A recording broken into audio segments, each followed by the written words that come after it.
into something that you can monetize or something that you can create a product from.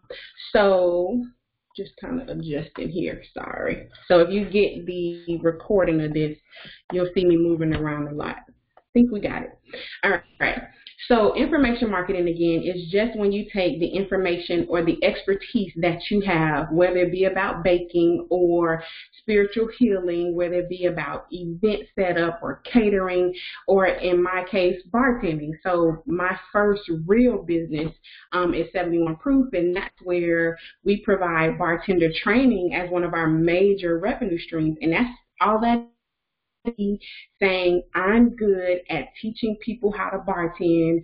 I'm going to package my knowledge, package my expertise, and make it available for people to purchase. So we're talking tonight about information marketing. No matter what business you're in, no matter what your expertise is, or no matter what your side hustle is, you can generate revenue from a service standpoint, from a knowledge-based standpoint, and start to develop your own intellectual property or your own information products. So if you think about it, and feel free to drop any questions that you might have. If you think about it, all these webinars that you're signing up for, these free downloads, these checklists, these ebooks, those are information products. Those are some things that you bought that have been packaged as a product based on what somebody knows or what somebody's expertise is. And every last one of you, Grip the Great, Maylink, Platinum VIP, Chai Lovely, A Girl with Style, Taylor St. Clair, one of you have this expertise that I don't have, that your customers don't have, but that all you need to do is really monetize it. So I try to be mindful of everybody's time, so I'm just going to take a quick shortcut. He has Robert Scroll, who's the author, and for those of you who are just joining us, this is the official Get Rich Guide to Information Marketing. Now, make no mistake, this does not say get rich quick. It does not say get rich quick, but it's a Get Rich Guide to Information Marketing. So let me take you to the information marketing pyramid, and there are these phases that the author references. So I'll show it on both screens. And I'll kind of walk you through what those are. And so this is a pyramid, right? And this just kind of indicates that the more people that you have at the base of the pyramid, you know, there's this economic principle of supply and demand. So the more people that are here, the less revenue you're likely to generate so that you can bring them in. So if you think about this as a funnel, right? So I just turned it upside down. You want as many people to come into your funnel as possible, but you have to add the value and the content that's going to drive them. Let me turn it back upside down. It's going to continue to drive them through your funnel, or from a triangular perspective, move them up your value chain. So at the base of the pyramid, you have email, opt-ins, and free content. So if you're struggling with bringing customers in, getting people who purchased from you previously, then that means you probably aren't developing or generating enough content to have them think of you. So that's what we call top of mind awareness, that you're top of mind for your customers, and that content is what helps you become top of mind for them. So when we're talking about email opt-ins, I know I feel like I sign up for something every day, but that's because I found somebody that's providing value. So with Grip the Great, he owns G1 Accessories, Fashion and Accessories. Yeah, he's got a pretty active Instagram page, but if he isn't sending me emails or text messages or something beyond Instagram, a communications channel that he controls, because if anything happens to Facebook or Instagram and you don't have my contact information, I mean, I know you got it, but if you don't have the people who follow you, their email address or their phone number or something like that, then you don't control how you get in touch with them. So for email opt-ins, you really want to start thinking about what kind of value can I offer to these customers. Is it You come in and buy, a person get a complimentary pair of shades. For a girl with style, is my freebie, my opt-in, a 10-point checklist on how to dress for your body type. For Taylor St. Clair, is that opt-in or that freebie, like, yeah, you can do a consultation, like a 20-minute consultation, but you don't always want to be giving away your time, right? Because we only get 24 hours in a day. And over the course of a week, that's only 168 hours that you still have to balance with family, with work, because a lot of us are side hustling.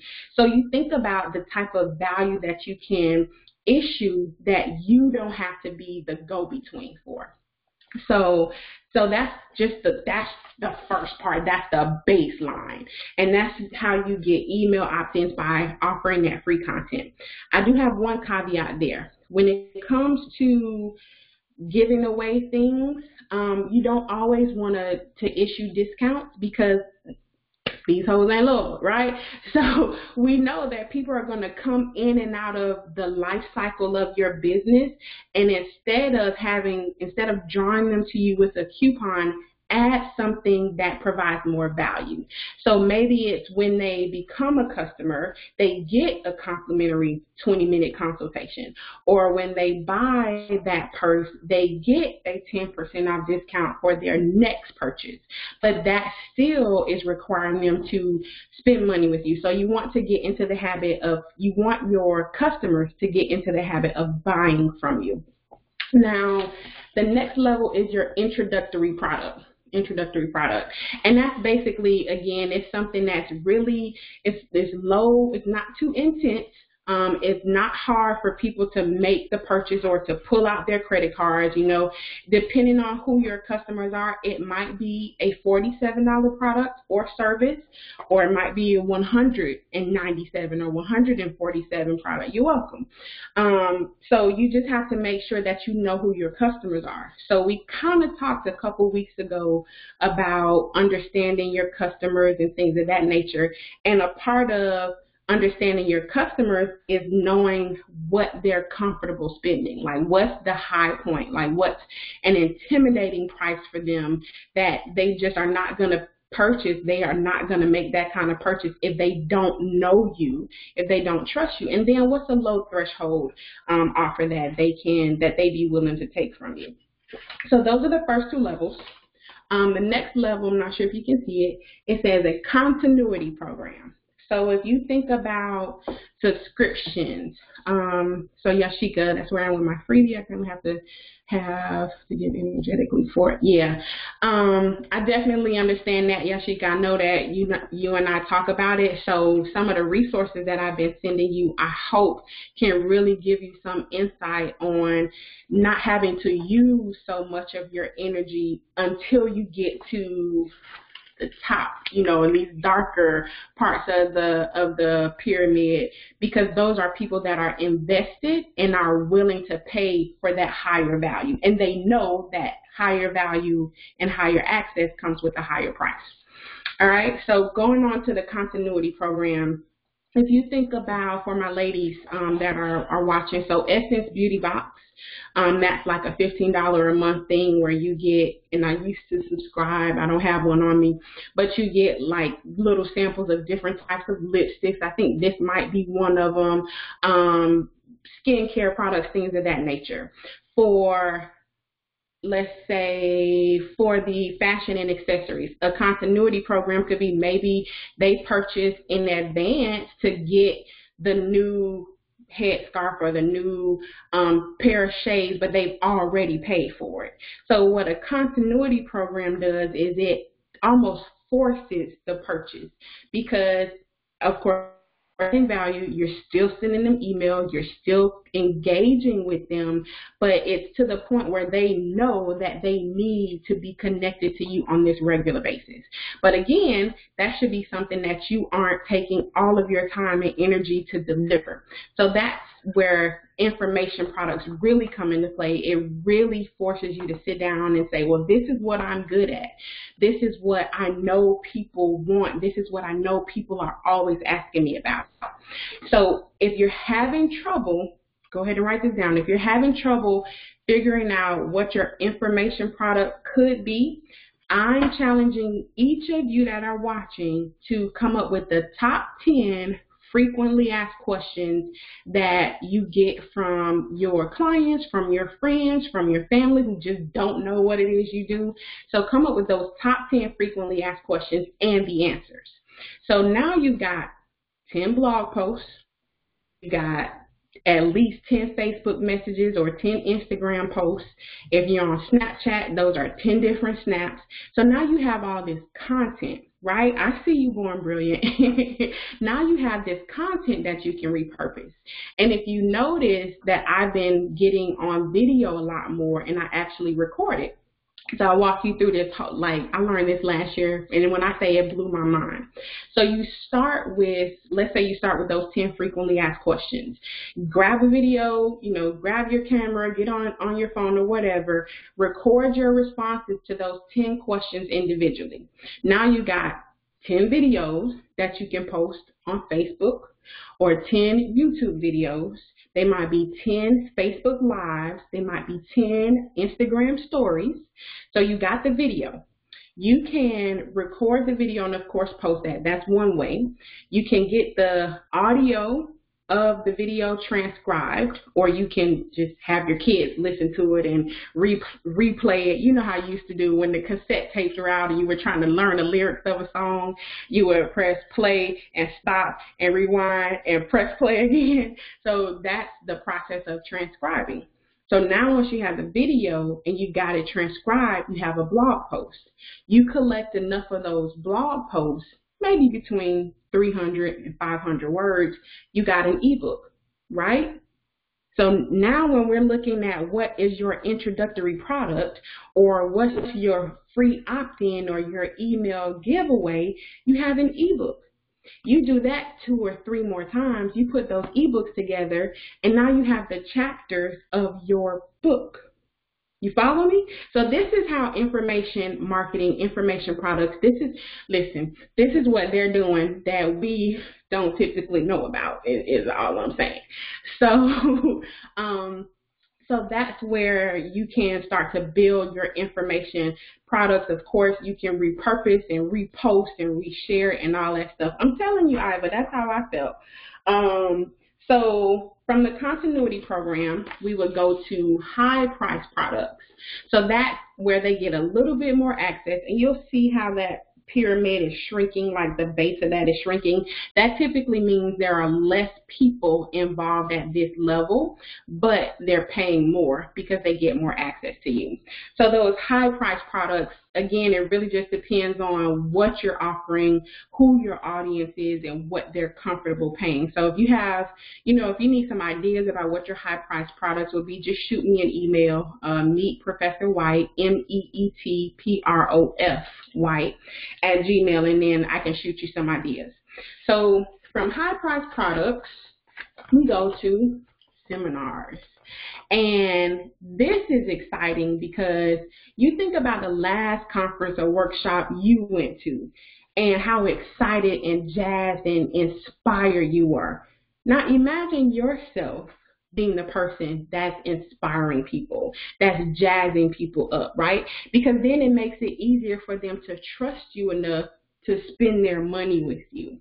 But you have to have something to share. And that's where when you look at those 10 frequently asked questions, so you can do 10 frequently asked questions and 10 should ask questions. Like, what are the questions your clients should be asking you that you don't have enough clients asking you? So now you got 20 videos and 20 blog posts and 20, chapters of your ebook and all of that jazz. So that's how we use information marketing based on what we're already good at, based on what we already know. And you turn that into the content for a seminar or for a workshop. But of course, you want to make sure that you're doing what they call selling from the stage, so that you can lead them into this next stage. So from seminars, we go to group coaching. So you're selling from the stage, basically saying, well, this is my story, this is who I am, this is what I offer, this is how I can help solve a problem for you, but this is how you get involved. So that group coaching program, again, there are fewer people, but the access is higher and it costs a little bit more. You know, you got to pay to play. That's what it all boils down to. So your group coaching program basically says, I want this ideal group of people. I want to work with you because you're faced with a problem that I know, not I think, but I know I have the ability and the expertise to solve. Let me pour into you. So this is what group coaching programs do. They allow the expert, and that's you, to pour into them. So even from a fashion and accessory standpoint, Mr. Bellamy, Grip the Great, he's been in business, what's that, 7 or 8 years? So you can teach some of these aspiring boutique owners, and you can coach them into what they need to do to own their own boutique, especially if they don't want it to just be an online boutique. So that's a coaching opportunity. Of course, Taylor St. Clair, there's a coaching opportunity there because in turn, your team, you know, people that have signed up on your team, and you can coach them to a higher level, and that's just something that they would pay for. Yeah, there's stuff that comes down from nationals and all of that jazz, but you're a Rattler, right? You're SBI, and there are some things that you know that is not coming down from nationals. And the same thing for Yashika's intuition. Now, Born Brilliant, we can think about it a little bit. I know that you're testing that out right now. So that might be more of a change your healthy eating or change your eating habits kind of coaching program. So it really, again, just depends. I'm sorry, I'm getting some text messages. So it really just depends on who your customers are, what problem they're facing, and how you're solving that problem for them. Now, the next level, you probably can't see that because I can barely see it. It says implementation services. And what that is how many of you right now watching this would just rather me do all this for you? Right? You just say, you know what, I can't, I just want to do my spiritual healing. I just want to style people. I just want to blog. I just want to manage social media. I don't want to have to do all of this. So the next level when it comes to information marketing and information products is allowing someone else, whoever that expert is, to do it for you. So what you would do is have it's called an agency. So you will go to agency status where you're providing whatever that expertise is, you're doing it for them. Now, I don't think you can do that, Yashika, but we can surely figure something out. So the implementation is, because we're all so busy, and I need to plug up my phone. So what happened last week doesn't happen again. Give me 1 second. Down here somewhere. Sorry. Okay. So we're all so busy that we don't have time to learn this and get great at this and get good at that. Can somebody just do it for me? And that's where another revenue stream and another opportunity for revenue for you comes into play. Give me 1 second. I think we're good. So if it cuts out like it did last week, at least I'm recording it on my laptop as well. So your implementation services are where you become the agency and you do it for them. For Latanya White Biz, that's something that I have been playing around with. I've gotten requests to do it for so long. And I was just like, no, but I want you to know how to do it for yourself. I want to teach you. I want to empower you.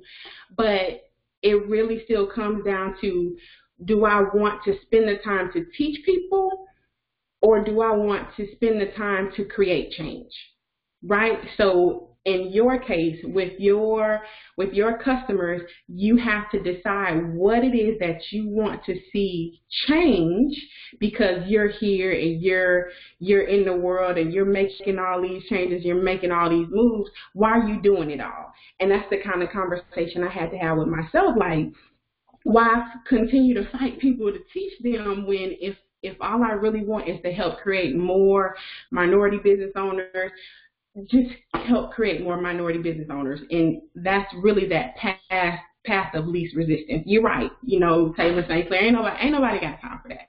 So now the last thing, and you definitely can't see this one. So it's not the top one, but it's the one right beneath it, is personal coaching. And that's literally this one-on-one kind of thing. So if you start to listen to or pay attention to what you're seeing on Facebook, you'll see people where they have VIP days. And if you ever click on one of those ads or get through the funnel to where you get the price for one of those ads, it's easily in the thousands of dollars, close to tens of thousands of dollars. And that's easy to justify, because when you, and I'll pick up this book maybe in a couple weeks called it's the No BS Guide to Time Management for Entrepreneurs. And within that, it basically says you have to charge what you're worth. If you have, when I was on Facebook Live yesterday, I was kind of talking about how you build a business around the financial legacy that you want to create. That means you can't be out here undercharging. You can't be out here feeling sorry and being meek and not being confident and owning your brilliance and saying, well, I'm new to the business, I'm not going to charge as not if you want to create and live that legacy that you're envisioning. So a part of who you become as a business owner relates to how you see yourself and what your self-worth is. So I said all that to kind of talk about what you need to be charging for your prices. And I'm pulling up, there's an exercise that I have in the Pivot workbook that I'm trying to find. Okay, so the Pivot workbook is actually the second book that I wrote. It's more of so these are these concepts on how to start your business, but this is how you need to apply it specifically to your own business. Yes, established people are undercharging, but a lot of that has to do with really not understanding that, you know, this time, these 168 hours, which is, let me show you this picture if I can find it. I'm sorry. I should have had this like bookmarked or something. Can you see that? 168 hours every week. Like, that's the only thing most of us have in common with Beyonce, which is the amount of time that we get in a week. So you look at that 168 hours, you got to take care of yourself. That means you have to rest. You need to engage with your friends and family because, you know, when it's all said and done, when the road gets rough, you need someone that you can turn to. You have to maintain your spiritual health. You have to have time to do all these things, and you can't be working on a business for 50 and 60 and 80 hours and it's not getting you to where you want to be at the end of the day. So, and you know, to your point, Yashika, about people undercharging and making it harder for the rest of them, you know, like Bernie Mac used to say, and I have a potty mouth, I just try to control it because I have a almost 3-year-old. Fuck them. Like, do what you got to do and charge what you need to charge. So here's an exercise that, again, comes from the No BS Guide to Time Management for Entrepreneurs. So I've already given you one exercise to do, 2 exercises to do. The first one was to develop the top 10 frequently asked questions that you get from customers and your responses to them. What I would love for you to do is to record your responses to those questions in little like mini videos. So even if it's a 30-second or 90-second clip, just have that video that provides the answer to that question. So that's one. The second one is to develop the 10 should ask questions. What are the questions that your clients should be asking you as they're, you know, kind of moving through the products and services that you offer? And do the same thing, kind of record your responses on video, kind of save them on Vimeo. I wouldn't put it on YouTube because you don't own the rights to that for real. I still need to look into like Vimeo terms of service and all of that stuff. But you need to have content in a place where you own it. That's the bottom line. So this third exercise, what I want you to do, it's like a 4-part exercise, and it comes again from the Pivot. This is what members of the Becoming Fearless Academy, they'll be getting like the workbooks, the mini workbooks from this over the course of their membership. And then when I open up Pivot University, this is the required reading, and it is included in tuition. So the first exercise, or the first step in this particular exercise, is to come up with whatever your ideal number for your take-home pay is. So if that, and that's on an annual basis. So if that's on $100,000, just write down $100,000. You might need to pull out your calculator, write down, put this on a piece of paper, whatever it is, because this right here, like, never mind the information marketing pyramid, this is going to help change a lot about what you think you're worth. So everybody have that whatever that annual figure is, whatever amount you want to make or to actually bring home. So let's say it's $100,000, and I have to pull it up on my computer because I'm on my phone here. So take that $100,000 and divide it by $1,760.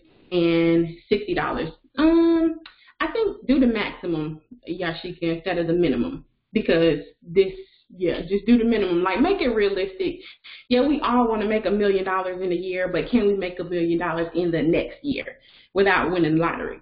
So take your maximum amount, and then, of course, once you learn the formula, you can play around with it. So take that amount, divide it by 1,760.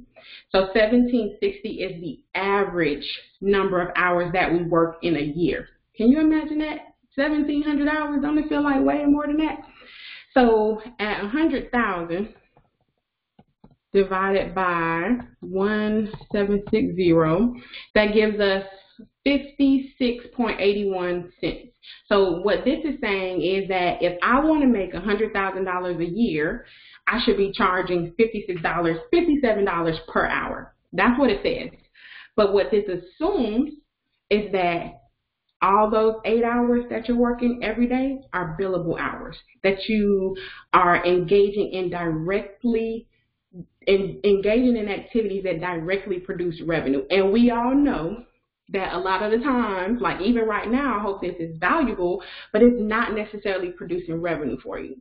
So Forbes actually did a study a couple years ago where they looked at the time management of some of the top performing CEOs. I think it was Fortune 500 CEOs. And even those CEOs only have about 30% productivity in a day.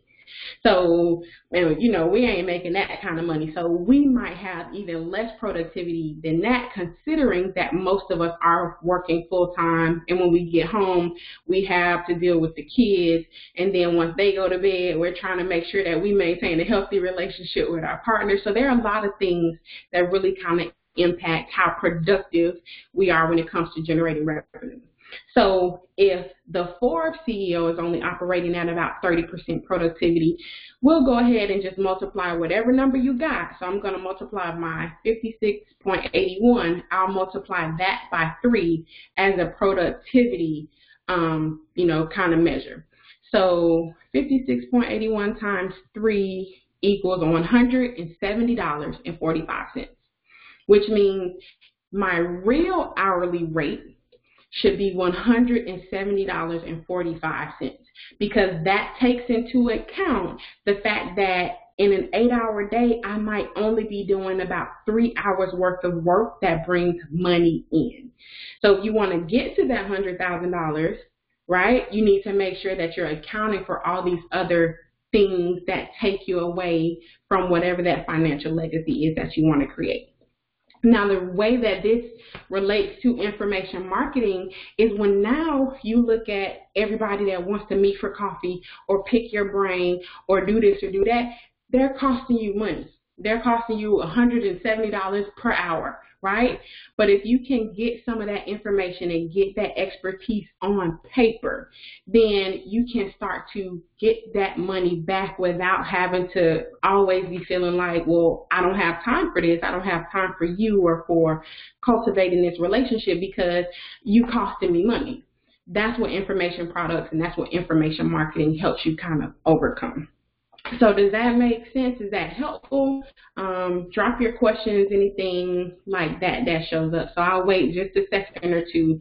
But in the pivot workbook, this is the chart that I'm referring to. Like, this chart actually helps you figure out what you should be charging for your products. But from a service-based standpoint, so those, I'll go through those 4 steps again. From a service-based standpoint, that other formula is what's helpful. So you start with what you want your total income to be. I'm glad it helped. You start with what you want your total income to be over an annual basis. You you divide it by the number of working hours that we do in a year, which are on average 1,760 hours. That would give you what you think your hourly rate should be. But because of productivity, taxes, all kinds of other stuff, what we really need to do is multiply that number by 3. And that final number is what is your hourly rate, especially from a service-based standpoint. So I'm glad that it helped a girl with style. I'm glad that it helped the great. Let me know if you have any other questions. Like I said, I'm recording these, and I'm on Facebook Live on Tuesdays, Instagram Live on Wednesdays, and then at the end of the week, I actually send an email out where, you know, if you didn't catch everything or if you joined in late, thank you pretty much. I receive it. I'm working on being better at receiving compliments, so I receive that. So you can just shoot me an email so that I can add you to that list and send you the compilation. I call it Fearless Times because desperate measures call for fearless times. So let's see, for the same amount of hours. Tell me, Yashika, you said for the same amount of hours? And you're welcome, Born Brilliant. You're welcome, Platinum VIP. I really, really appreciate you all for allowing me this platform. One of the things that Michonne Van Atelier, you probably see me like tag her in some other posts, but one of the things that she gets on me about is like, just do it. You know, there doesn't necessarily have to be an audience. I mean, especially when you consider I stand in front of 19 and 20-year-olds for 3 and 4 hours a day who don't want to be there. I may as well be talking to myself. So I've gotten into the habit of kind of talking to myself. So I'll just go on, record it, and now I have the content. And now, of course, we know once we repurpose the content, we know what else we can do with it. So tell us what you do and how you can help.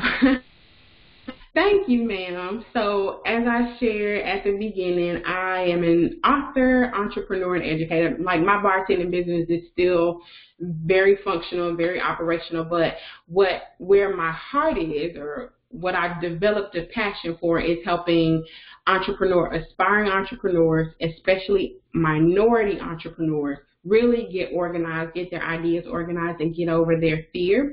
And there are a couple of ways that I do that. So my first book is called Becoming Fearless, and it actually kind of lays out the steps that I took to start 71 Proof. And that was at the end of a very painful, very public divorce, but that's really how I got my gumption. I'm like, well, shit, if I lived through that, I can live through anything.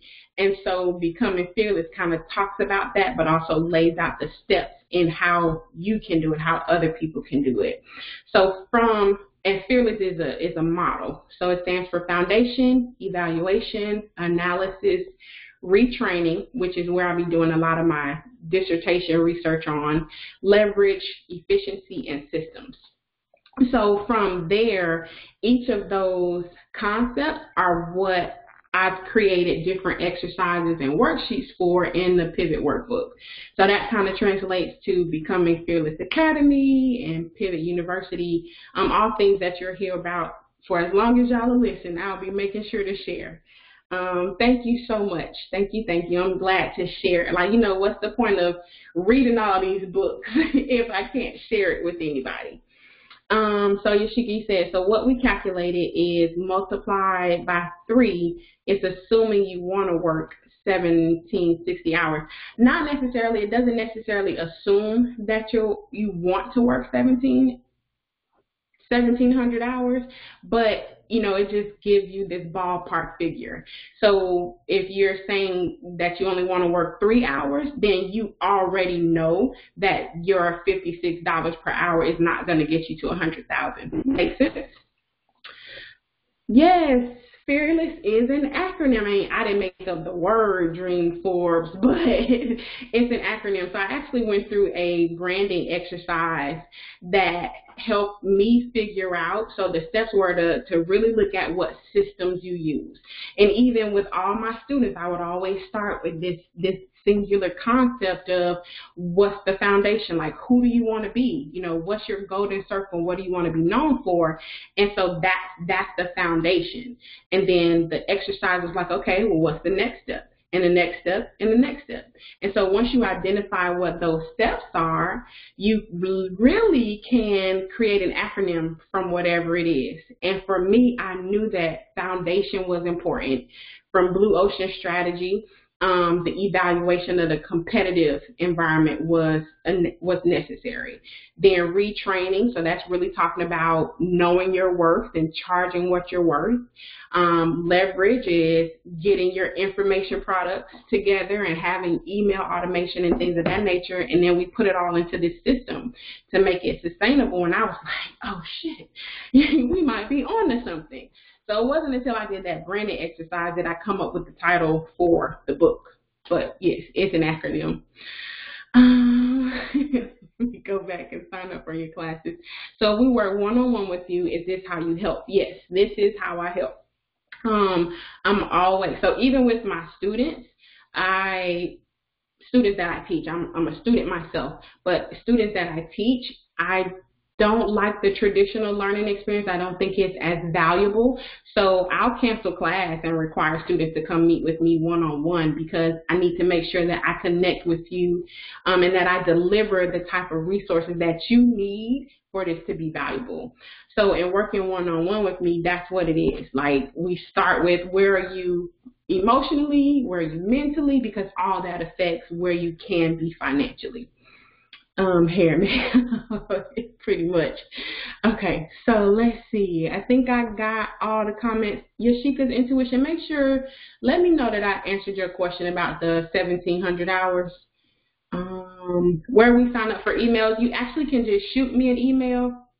Look, one of the things that I struggled with was landing pages and opt-ins and all. It was too much. Just send me an email, and I promise you, I will send you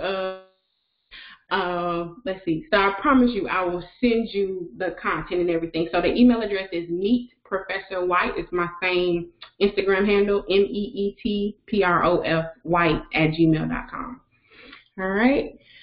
So I think I got everything. I hope this was helpful. I look forward to your emails so that you can get the Fearless time. So I'll send that out on Sunday so that you can get ready for the next week. I have to look at the calendar to see what we're talking about next week. But for the rest of the month of August, we're only talking about your foundation because there are so many other things that we can be distracted by.